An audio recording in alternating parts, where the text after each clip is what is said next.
Hello, friend, and welcome to Welcome Wednesday. It's Welcome Wednesday for me. It may be Thursday, Friday, Saturday, Sunday, Monday, Tuesday for you by the time you get this, and it doesn't matter. It's just whenever you get it. I just happen to film it on Wednesday afternoons. It's 1:11 on March 26th, Central Daylight Time.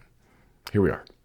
Okay, let me just start off with a simple question, which I think was maybe the most important question from last week, the Sunday sermon. How you doing?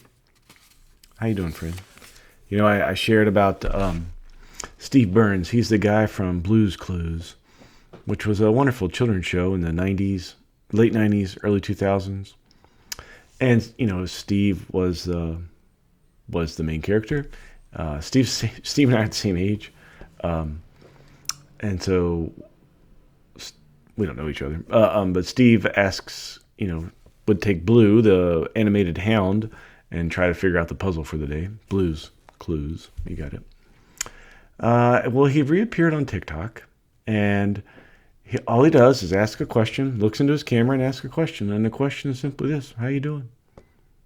How you doing?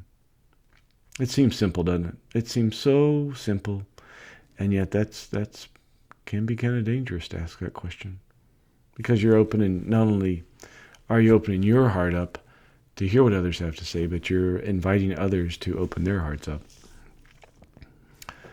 And so he asks these questions on these posts. Just for a minute, music plays, and people just start pouring out their hearts.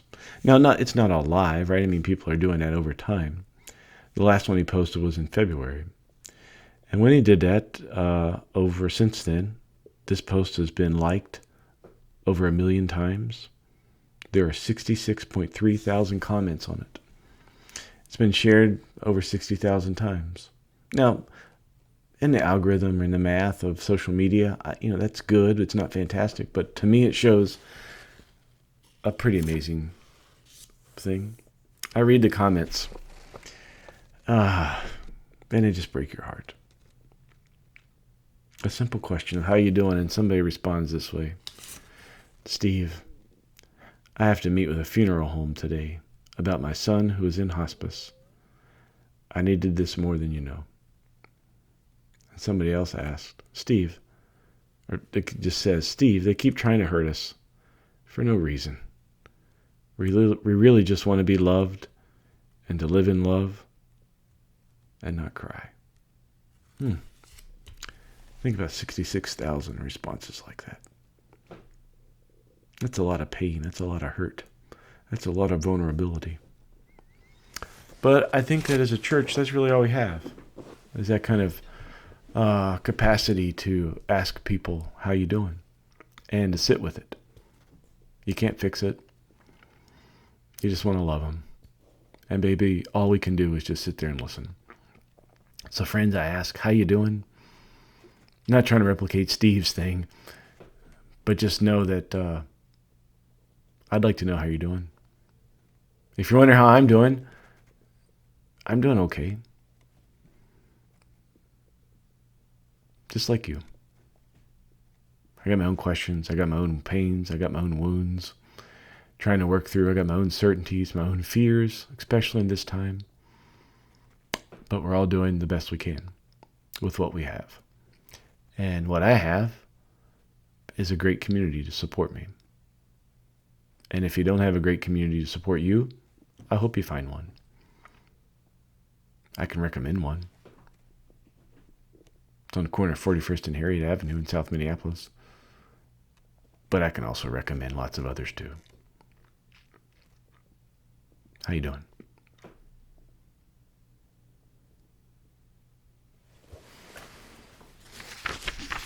Part of the sermon series for Lent, giving up bad religion for Lent and replacing it with good religion, has been trying to form at least a foundation for a religion that is good, that actually does good things, that asks people how they're doing, that welcomes people to the table, that invites creativity. This week we're going to look at joy. And I know we just talked about pain when we ask how you doing, but you know what? Pain and joy are related to each other. And we can experience pain and we can experience joy at the same time. Our hearts can break for different situations, and our hearts can rejoice for different situations at the same time. We are complex people. We can do those. This Sunday, I'm going to ask us to look at joy. And I really want us just to laugh. This is the Naked Pastor, the cartoon we're using this week. There's Jesus looking over the person's laptop. I dare you to post it. For me, I just giggle at the thought of Jesus standing over my shoulder going, I dare you to post that. Do you remember that movie Dogma, 1999, one of those Kevin Smith movies? And George Carlin plays the bishop, and they're trying to soften the image of Jesus to make him more likable, and they come up with the Buddy Christ statue. And there's Jesus, giving the thumbs up, pointing, winking, all those things that the face, if you just soften the image up, part of me laughs at that, at the ludicrous of it, but the oddness of it. But there also is a little bit of truth to it. Why don't we look at Jesus as someone who is joyous, joyful? He heals people. He feeds people. He encourages people. He shows them a different way of life. There's joyous reaction that people have to him, and I'm sure it brought him joy to do those things as well. The scripture says that Jesus wept. We know that. We know that he cried out in anguish on the cross too. But I think there was a lot of joy in Jesus' life, and I think we should celebrate that. There's a lot of pain. There's also a lot of joy. Let's lift those up. Here's why. I did my field work in seminary, and maybe the best possible situation. A beautiful church, beautiful grounds, a giant parking lot, a nice size endowment, talented people. But I got to tell you, there was hardly any joy in that congregation. You walked in, and it's just like immediately people were both judging you and critiquing you.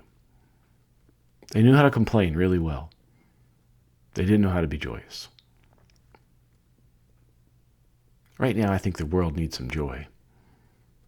It needs a place that can hold their pain, but can also show them some joy. And I think this church can do that. I think we can do that together. And I hope we can. So we're going to look at it. Joyous. We got some great hymns. Part of it's play to our strengths. We're a pretty good choral church. When I think of choir, I'm not talking just about the choir that sings, but the entire church is a choir. So we're going to sing a song called God of Grace and God of Laughter. And we've got another song of laughter, too, that'll be making an appearance. So we got good stuff happening. Here's another good thing that happened. This week in the mail, I received this. So if you don't believe me that it's a thing in the mail, there it is, right? It was a postcard made with buffalo plaid. Someone took took a previous bulletin cover, shrunk it down, and turned it into a postcard, which is both which is now a bookmark and a future Christmas ornament. Christmas ornament. Marlis did it. And what I would like for us to do is think about who can we send postcards to like this? Give some joy. A little bit of joy in someone's life. Coming up, hey, speaking of just beauty, this is your last Sunday to put in the your Easter order flower. Easter flower order. Sorry. We've got over 70 already in. It's a banner year for us. I don't know if we've ever had this many flowers before. You can probably wonder, why aren't there lilies on there? I'm allergic to lilies, so and luckily my predecessor was too. Luckily, but it just kind of set a standard. Reverend Diane Hoagie, great work. I am still benefiting from the work she did here. So thank you, Diane. On Easter, April 20th, we will be taking up an Easter offering, so be ready for that. Just a way to say thanks for this church. It's also getting ready time for stewardship time. Maybe the top 3 stewardship moments was given at Judson Church on Sunday by Susan Mason. I hope you take a time to look at that on the YouTube video. And I want to say something about that, the videos now. So if you go to Sunday's YouTube video, under the little box that says, more, or the description box, click on that little more link, in blue, and you are going to find a giant thing. So we've got everything's timestamped from the service, so you can just click on. I want to listen to the choral anthem. I want to listen to the first or second lesson. I want to listen to the personal reflection. I want to listen to Susan's stewardship moment. I want to listen to the sermon. It's all right there. So take a look at that, and I think you're going to like it. And yeah, like and subscribe to those YouTube videos. If you haven't liked or followed us on Facebook, please do so. And let's keep asking each other how you doing.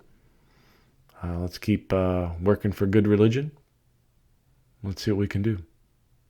All right, friends. Peace.